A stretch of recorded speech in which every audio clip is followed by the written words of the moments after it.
عبداللہ ابن عباس حدیث ارتوائما پو مسند احمد کی امام احمد بن حنبل دا حدیث فرمائل اور روایت تے دا عبداللہ ابن عباس نا رئیس المفسرین نا اغن روایت تے اغا مبارک سے فرمائی نبی علیہ السلام مبارک ماتا یو دری خبر وکړي او آغا دری خبر زتاسو تکوما سینه په سینه باندې دا حدیث را رسیدل مونږ ته او مونږ یې در رسو تاسو ته دا واورئ. عبداللہ ابن عباس فرمائی نبی علیہ الصلوۃ والسلام مبارک او فرمایل چې کوم یو انسان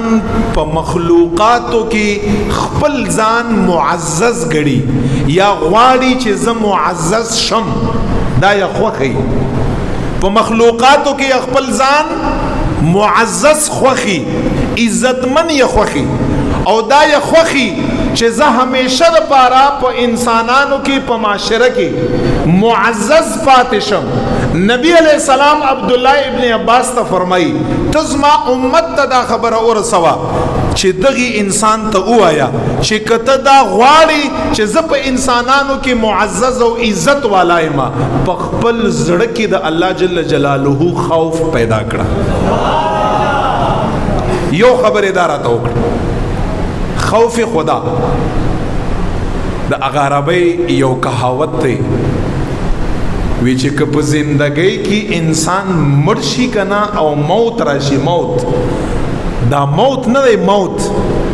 دا د زندګۍ لوی مصیبت نه دی دا یاد لره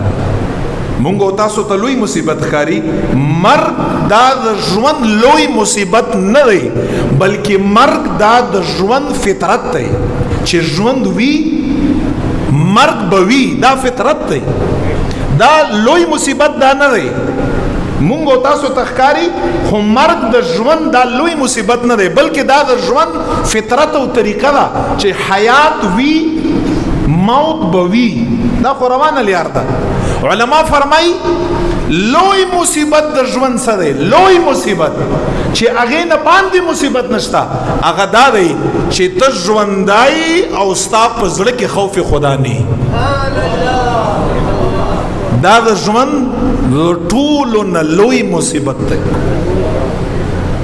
مونږ تاسو چې په لوی مصیبت کې یو په دې کې یو چې یو حیات د ژوند په قید کې یو په حیات کې یو او په زړه کې خوف خدا نشته چې کوم د زندګۍ لوی مصیبت ته ادا دی نو که ته خپل ځان معزز غواړي که نه معزز عبداللہ ابن عباس فرمایي په زړه کې خوف خدا پیدا کړي. دویم نمبر سے فرمائی که ته خپل ځان رسول الله مبارک فرمایي غنی غواړي غنی چې زه غنی یم زه بے پروا یم زه چاته محتاج نه یم دا خبره چا نه خوښه چې هغه غنی هغه چاته محتاج نه هغه پوری په خپل کور کې هغه پوری. نبی علیہ السلام فرمایي چې کوم یو انسان چې دا سیز غواړي چې کوم نعمتونه الله جل جلاله ورکړي بس پاګې باندې د شکر وبس قناعت چې ستې یعنی په هغه باندې د صبر وکړه په پردو نعمتو باندې د څوک نظر ماچي چې پلان کی سره دا نعمت ته یو فلان سره کله خدا ګینتی موکړه کنه بے انصافه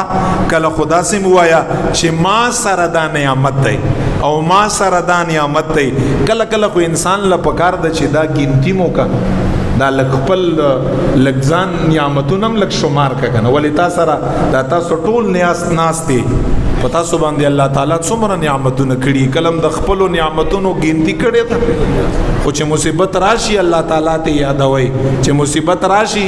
الله تعالی ته یادوي چرته د خپل نعمتونه الله تعالی ته یاد نکړي چې دا دې مرا کړي دا دې مرا کړي دا دې مرا کړي نو کزان غنی غواړي څه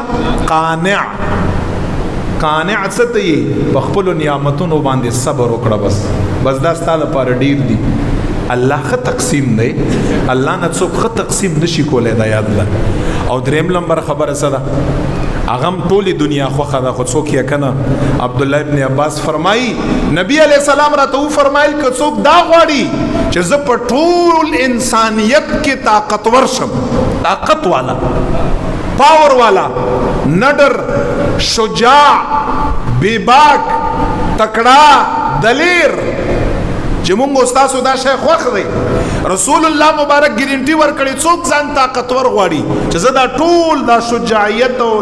بهادرتوب او نډرتوب او دا راکې پیدا شي، پاور راکې پیدا شي، خلکو وایي چې دا طاقتور دی. نبی علیہ السلام مبارک فرمایي په هر وخت کې الله په ذات باندې باور کړي. مونږ تاسو یو کار کوو، فلان بچي فلان بخپل کار کوي، زما د الله په ذات باندې باور. مونږ چرته زو فلان بچوي فلان بخپل کار کا، زما د الله په ذات باندې باور ده. زه یو سیز شروع کوم، زما د الله په ذات باندې باور ده. یو سیز ختموما، اختتام یا کوما، ما د الله په ذات باندې باور ده. یو شی من کوما، ما د الله په ذات باندې باور ده. یو شی ور کوما، ما د الله په ذات باندې باور ده. بس د الله په ذات باندې باور.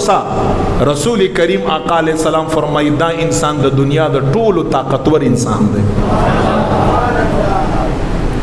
زمونږ استاسو په خبرو کې څوک ټول مخلوقات دي پکې. دا شی شروع کوما پلانکی بچي، دا شی ختموما دا پلانکی بچي،